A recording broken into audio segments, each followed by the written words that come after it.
We have some breaking news. This just in. The Boston bombing suspect pleads not guilty to all counts, including using a weapon of mass destruction in the April 15th attack in Boston.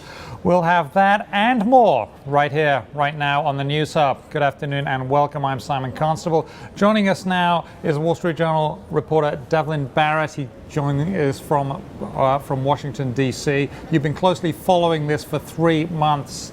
Devlin, he pled not guilty. What else do we know? Yep. Hi, Simon. Yeah, he pled not guilty. He appeared in court. This is essentially his first court appearance because he's been in essentially a prison hospital for so long due to the injuries as he was essentially fleeing from police. And he pleaded not guilty. This is a potential death penalty case.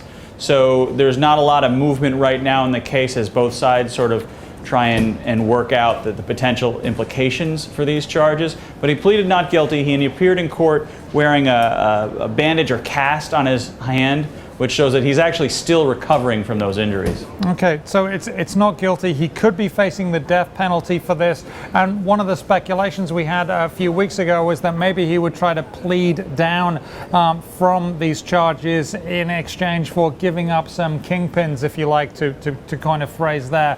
I guess that hasn't happened yet, if it's going to at all.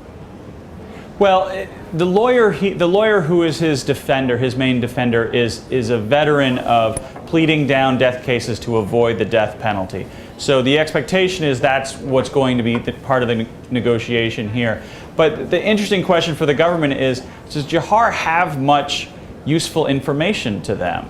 If these guys, if Dzhokhar and his now deceased brother really were essentially solo actors in all this, what value, if any, is it to the government to get him to cooperate?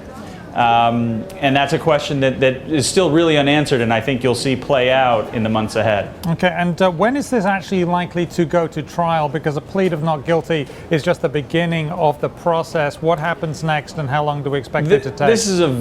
This is typically a very long process, especially because death is involved, and that means that you're probably looking at a trial. I would be shocked if a trial happened this year. I would be, it could easily, if it goes to trial, it could easily be 2014 or 2015 before you see a trial. And the death penalty component of it is only likely to slow that down further.